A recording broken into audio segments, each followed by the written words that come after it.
네, 테마와 차트를 통해서 시장을 공략하는 방법을 찾아보는 시간입니다. 이승준의 나우, 이승준 전문가 모시고 얘기 나눠보겠습니다. 전문가님 안녕하세요. 네, 안녕하세요. 이승준입니다. 네, 반갑습니다. 네. 요즘에 이 시간을 손꼽아서 기다리시는 분들이 상당히 좀 많으신 것 같더라고요. 인기가 상당히 많던데 비결이 뭐라고 생각하세요? 인기요? 네. 물론 이제 종목들이 워낙 좋은 종목들이 나오기 때문이고, 두 번째는 이제, 화면에 나오는 제 모습이, 비주얼이 그렇게 나쁘진 않기 때문이 아닐까. 예, 그렇게 보고 있습니다. 저도 동의합니다. 그런 영향도 좀 있는 것 같고, 워낙에 또 종목들을 요즘에 워낙에 잘 골라주시죠. 스스로 좀 얘기를 하시니까 좀 그렇긴 한데, 두 가지 모두 다 저도 인정을 하도록 하겠습니다. 전문가님, 근데요, 저희가 네. 코스피 지수가 520선을 돌파한 이후에는 좀 쉬어갈 거라고 예상을 네. 했었는데요. 어느새 보니까 그러니까요. 530선이 터치가 되고 있거든요. 네, 코스피 지수가, 제가, 네, 예, 코스닥, 쉬어가는 네. 구간에 이게 틈새 시장으로만 봐서는 안 되는 걸까 좀 이런 생각도 들어요. 네, 어떻게 지금 보고 계세요? 네, 일단 제 예상의 예상 흐름을 벗어난 더 강한 그런 흐름을 보여주고 있는 것은 굉장히 지금 시장 자체 우리가 코스닥, 코스피 다 같이 본다고 하더라도 굉장히 긍정적이죠. 아무래도 520포인트 520포인트에서 25포인트 이 구간은 굉장히 그 매물 부담이 좀 많은, 그리고 심리적으로도 굉장히 단기 이격 부담도 있는 그런 구간대인데 이 자리를 뚫어놓고선 밀린다면은 그거는 앞으로의 이쪽 코스닥 시장 쪽으로는 굉장히 긍정적인 신호다 이렇게 좀 보시면 되겠습니다. 네, 알겠습니다. 일단 테마부터 점검을 하면서요, 얘기 또 나눠보도록 하겠습니다. 테마 나우 캐리어 이더넷. 네, 전문가님. 네. 사실 솔직히 얘기하면 저는 이 캐리어 이더넷이라는 단어를 처음 들어보거든요. 굉장히 좀 생소한데 저만 네. 모르는 건 아닐 것 같아요. 일단 좀 용어부터 좀 설명을 들어볼게요. 네, 네. 저도 이제 이 캐리어 이더넷이라는 개념은 한 2010년도부터 원래 있었던 개념인데, 우리나라에서는 사실 한 몇 달 전 정도부터 조금 이 얘기들이 나오고 있었던 측면이 있거든요. 근데 제가 이제, 최근에 워낙 종목들 흐름이 좀 살아나다 보니까, 이번에 좀 소개를 해드리려고 하는 건데, 캐리어 이더넷이라는 것은 이제 도시권의 통신망 구축을 위해서, 광역통신망에서의 그 고속 데이터들을 이제 주고받기 위한 그런 차세대 전송 기술이다. 이렇게 보시면 되겠습니다. 유비커스 이더넷 기술을 사용하는 이런 측면들이 핵심적인 부분이 되겠고요.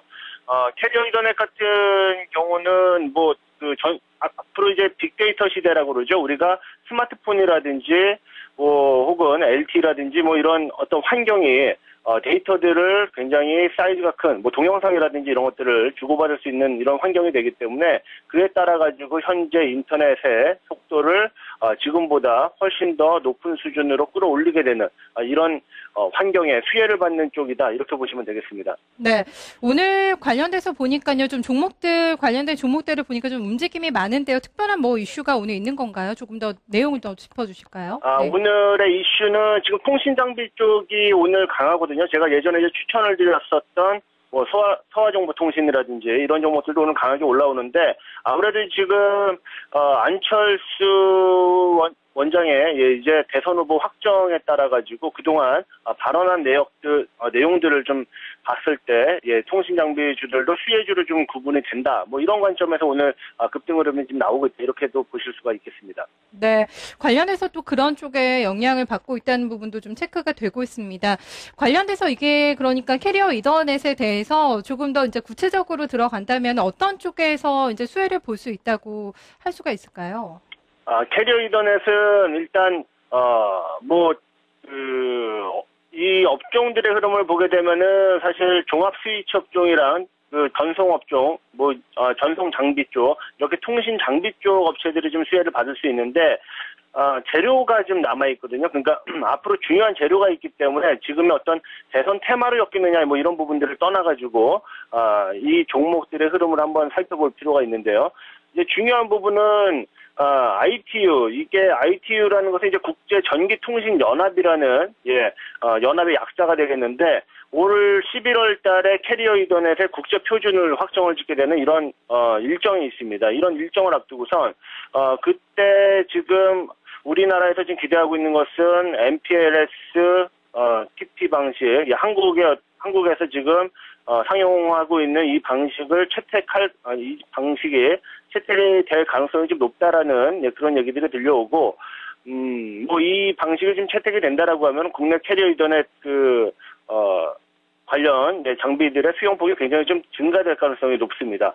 현재 외국 현재 이제 캐리어 이더넷 쪽은 국내 업체들이 이제 초창기에 좀 가깝고, 아무래도 이제 외산 제품들의 비중이 굉장히 좀 높거든요. 우리나라, 근데 앞으로 뭐 보시게 되면은 최근에 뭐 경제 민주화라든지 뭐 이런 얘기들도 나오고 있지만, 국내 중소기업들의, 뭐 이제, 조달청이라든지 이렇게 관급의, 수주라든지 이런 부분들이 좀 늘어날 가능성이 굉장히 좀 높지 않나 이렇게 보고 있습니다.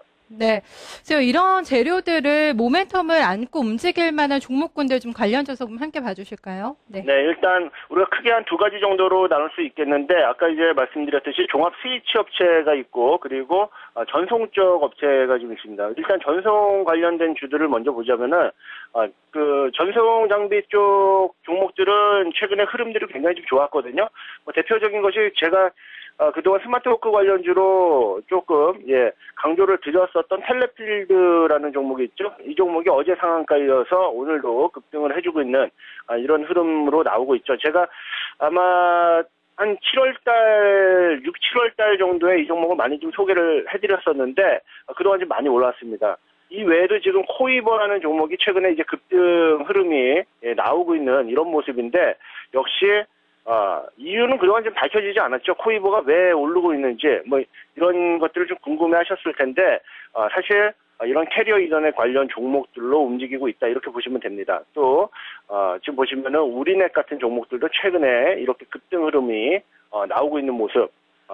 뭐, 전통적으로는 지금 아직까지 움직이지 못한 종목이, SNH라는 종목이 있습니다. 거래가 좀 부족한 종목들이죠. 이 통신장비 쪽에 지금 언급해드린 종목들이 사실 거래량이 그렇게 많지 않았던 국면에서 급등 흐름을 주고 있는 이런 모습들이고, 또 이제 이쪽에 대한 접근보다는 제가 지금 구간대에서 좀 접근하기 용이한 이런 섹터는 저는 이제 종합 스위치 업체들이 지금 구간대에서 좀 접근하기 좋다라고 보고 있습니다.